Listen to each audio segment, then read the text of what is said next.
Channel 9's Monday Night Movie at 8. From the newsroom, this is Channel 9 News. With Roland Smith, Jennifer Volopoli, Lloyd Lindsay Young Weather, and Russ Salzberg Sports. And a little piece of New York airwaves is now gone forever. An historic radio station closes its doors. And a piece of New York City history is now gone. Today marked the end of an era on New York airwaves, and Pat Collins was at WNBC Radio as the DJs signed off for the last time. I'll tell you, Jen and Roland, I'll tell you what it was like there today. It was really like the day the Dodgers left Brooklyn and the last Ferris wheel ride. I had one at Palisades Park. After 62 years at 6:60 on the AM dial, WNBC Radio went off the air. It will be replaced by the all-sports station WFAN. At the Rockefeller Building today, celebrities called in to say their goodbyes. Say hello to Buffalo Bob Smith. Oh. Buffalo Bob. Buffalo Bob, Cousin Brucey, Ted Brown, Don Imus, and the infamous Howard Stern. They were among the many voices of WNBC. On this night, it was Alan Combs at the microphone as WNBC entered the history books.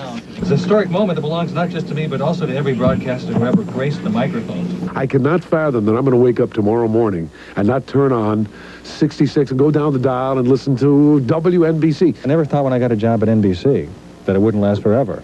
It's unbelievable that WNBC will no longer exist. It's like we've reached a plateau that you wonder who were the minds that put that all together. WNBC was sold as part of a $121 million package by GE, NBC's parent company. In this room, no one cared about deals and profit margins.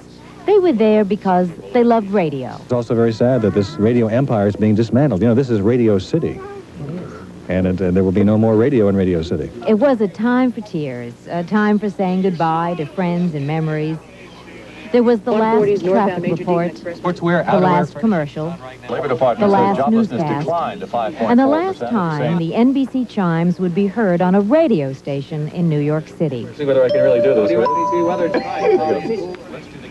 And finally, at 5:30 Eastern Daylight Time, it was time to say goodbye for good.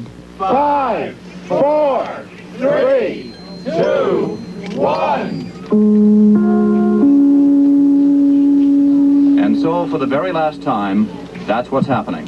I'm Doug O'Brien, WNBC, New York. Don Imus will make the move over to WFAN. As for the studios, those wonderful studios with all those memories, they will be filled with computers. Wow. Sure is an end of an era. Sure Well, we wish is. them all well. Do we know where anybody else is going yet? Except for Imus. I don't think anybody there has a job, unfortunately. But they're all talented people. I'm They sure will get one. They sure will. Absolutely.